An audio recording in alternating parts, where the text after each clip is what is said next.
दोस्तों नमस्कार। आज बात मेडिकल हेल्थ इंश्योरेंस की। हम में से हर कोई अपने जीवन में एक मेडिकल हेल्थ इंश्योरेंस पॉलिसी तो रखता ही रखता है और धीमे धीमे हेल्थ इंश्योरेंस कराने वालों की संख्या देश में बढ़ती जा रही है। आमतौर पर कोई भी देश जब विकसित होता है, विकासशील से विकसित होने की राह पर चलता है, तो उस देश में जो खास परिवर्तन होते हैं उनमें एक परिवर्तन ये भी है कि लोग मेडिकली यानी स्वास्थ्य के तौर पर एश्योर्ड होना चाहते हैं और इसके लिए मेडिकल इंश्योरेंस लेते हैं।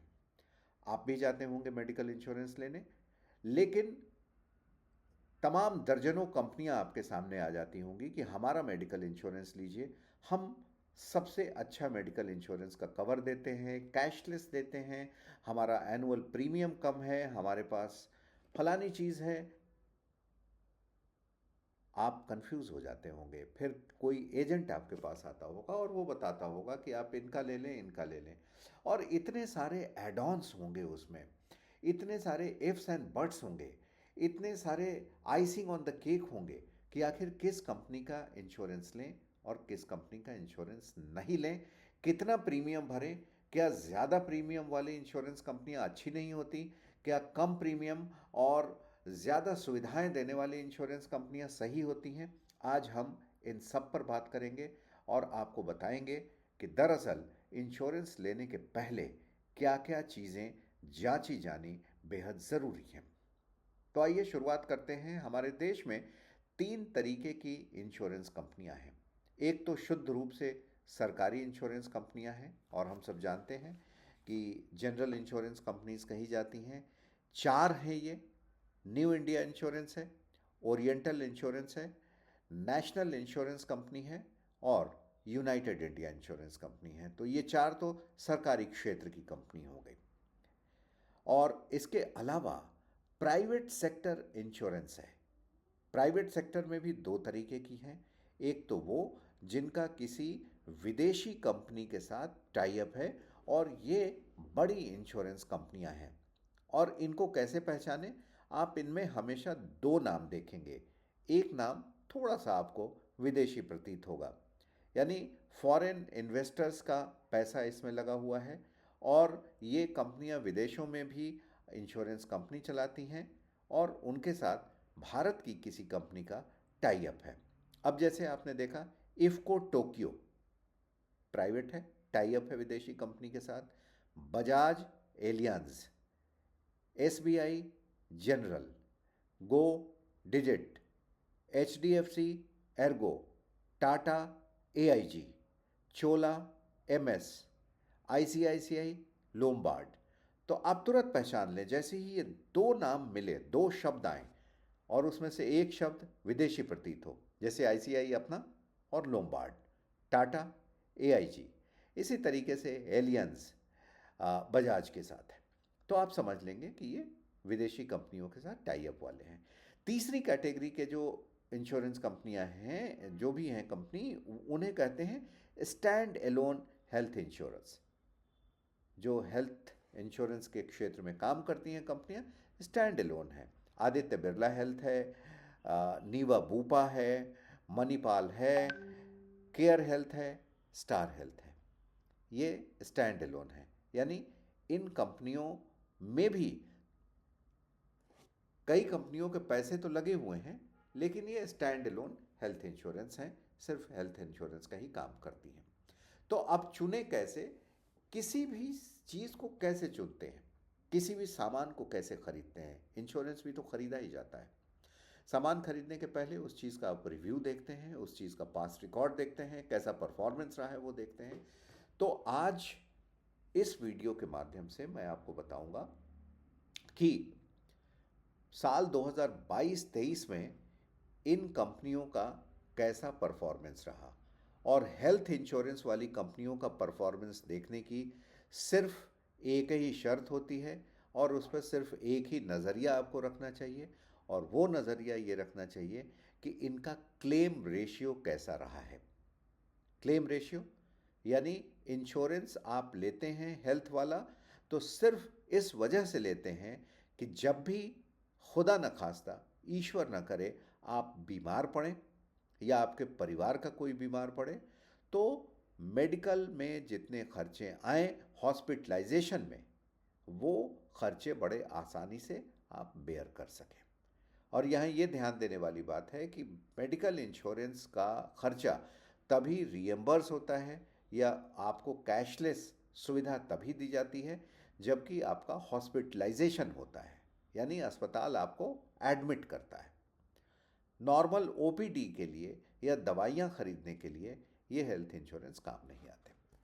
कोई बड़ी बीमारी हो तब ये काम आते हैं। तो सबसे पहली सलाह तो यही है कि इंश्योरेंस की पॉलिसी खरीदते समय कोई भी गलत बयान न दें और कोई भी चीज़ अपनी बीमारी से संबंधित जो उसमें पूछी गई है उसे छिपाएं नहीं।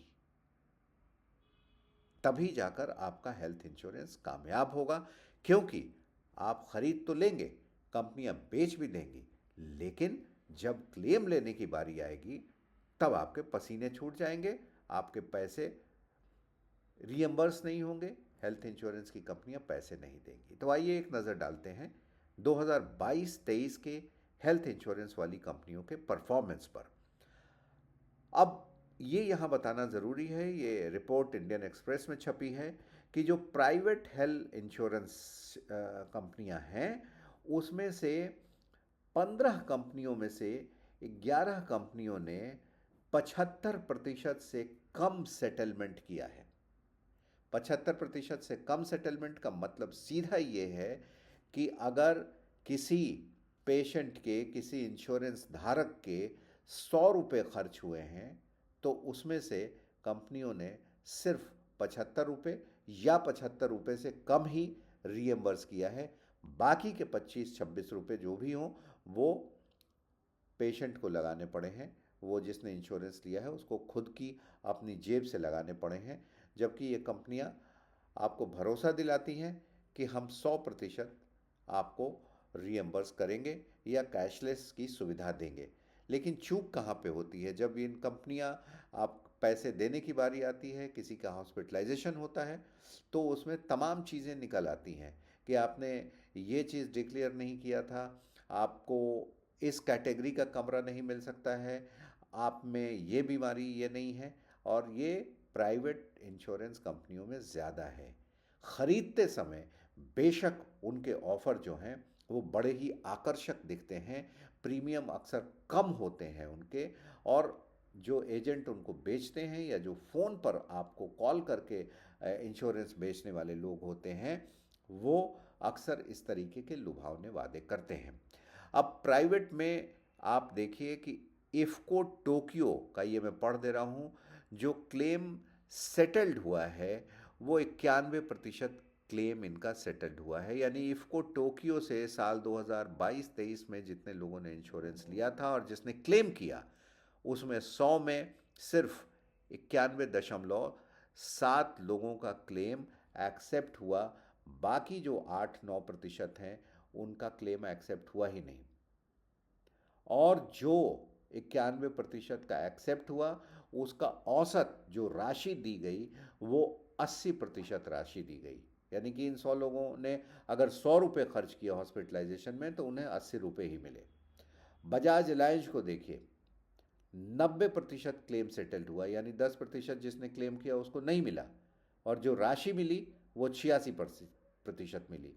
SBI जनरल 88% क्लेम इनके सेटल हुए, यानी 12% लोगों को क्लेम नहीं मिला और 88% ही जो राशि दी गई क्लेम की वो दी गई।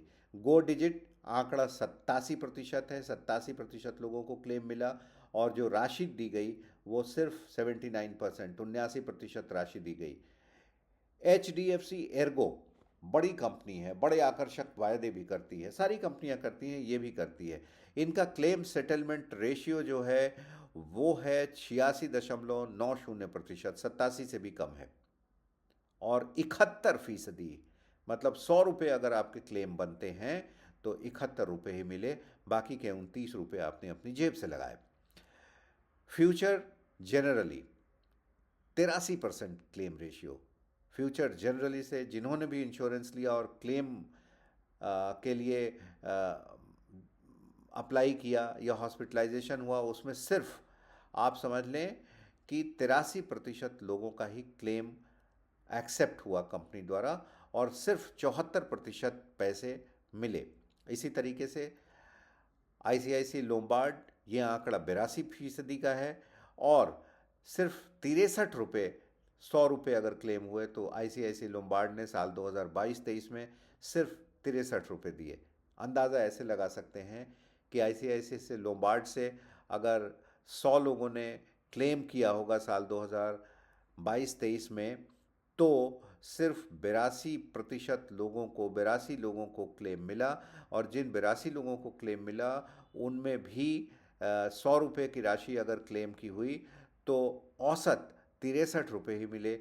बाकी के जो 37 रुपये थे वो अपनी जेब से लगे। टाटा एआईजी के लिए ये आंकड़ा 75% और 74% का है। चोला एमएस के लिए ये आंकड़ा 69% और 68% का है। रिलायंस जनरल के लिए तो और नीचे उतरकर ये आंकड़ा 58% और 71% का हो जाता है। यानी रिलायंस जनरल से जिन्होंने इंश्योरेंस लिया और क्लेम किया उसमें से सिर्फ 58%, 58% लोगों का क्लेम एक्सेप्ट हुआ और जिनका एक्सेप्ट हुआ उसमें जो धनराशि दी गई वो सिर्फ 71% दी गई। अब यहाँ पर देखिए कि जो पीएसयू कंपनियां हैं, जो सरकारी क्षेत्र की कंपनियां हैं, 4 ही कंपनियां मैंने बताया, new India insurance, oriental insurance, national insurance और यूनाइटेड इंडिया इंश्योरेंस। इसमें सबसे बेहतरीन परफॉर्मेंस रहा है न्यू इंडिया एश्योरेंस का। और न्यू इंडिया एश्योरेंस में अगर 100 लोगों ने साल 2022-23 में क्लेम मांगी थी तो उसमें से 95% से ज़्यादा लोगों के क्लेम एक्सेप्ट हुए और जिन लोगों के क्लेम एक्सेप्ट हुए कंपनी ने उन्हें 98% से भी ज़्यादा, 98.74% क्लेम की राशि दे दी। यानी 100 रुपये खर्च हुए तो 98 रुपये 74 पैसे दे दिए।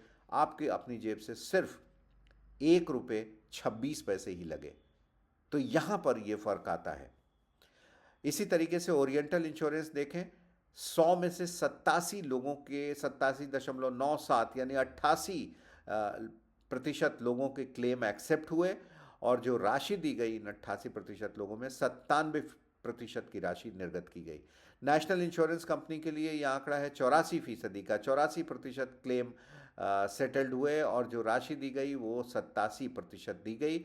और यूनाइटेड इंश्योरेंस कंपनी जो है उसमें 84% क्लेम सेटल्ड हुए, क्लेम एक्सेप्ट हुए, सेटल किए गए और जो धन राशि दी गई वो 73% की राशि दी गई। अब आइए ये देखते हैं कि किसने कितनी राशि दी। तो यहाँ भी दोस्तों सबसे ज़्यादा राशि जो आ रही है वो न्यू इंडिया इंश्योरेंस कंपनी की आ रही है। क्याई, दहाई, सैकड़ा, हज़ार, 10,000, लाख, 10 लाख। साल 2022-23 में न्यू इंडिया एश्योरेंस कंपनी जो है इसने 90,56,000 रुपये से ज़्यादा टोटल क्लेम के रूप में लोगों को दिए हैं। इसी तरीके से ओरिएंटल इंश्योरेंस कंपनी ने 25,98,000 रुपये दिए। बहुत बड़ा फासला इन दोनों सरकारी कंपनियों में भी क्लेम के रेशियो में है जो पैसे निर्गत किए गए।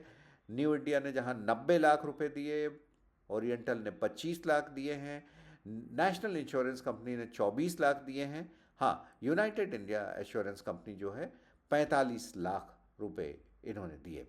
इसी तरीके से प्राइवेट में आए तो इफ्को टेक्यो के लिए 22-23 में जो क्लेम सेटल्ड हुआ उसमें कुल राशि जो दी गई वो 6,70,000 है। बजाज अलायंस के लिए 9 लाख है, 5 लाख एसबीआई के लिए है, 84,000 गो डिजिट के लिए है, 9 लाख एचडीएफसी एर्गो के लिए है। और इसी तरीके से हम देख रहे हैं कि इनकी धनराशि जो है वो प्राइवेट में काफ़ी कम हो गई है। और ये राशि जो कम हुई है इसकी वजह सिर्फ ये है कि जब आप प्राइवेट कंपनी से इंश्योरेंस लेते हैं तो वहाँ पर ज़रा सी आपसे जो चूक अगर होती है तो उसका बड़ा खामियाजा आप भुगतते हैं। और वो चूक कहाँ होती है? आपने अपने बारे में, अपने स्वास्थ्य के बारे में कोई जानकारी छुपा ली, आपने फॉर्म को ठीक तरीके से पढ़ा नहीं, आपने थोड़ा लोभ में ये इंश्योरेंस ले लिया। तो ये जो राशि है ये आपको नहीं मिलती है। आज के एपिसोड में इतना ही। नमस्कार।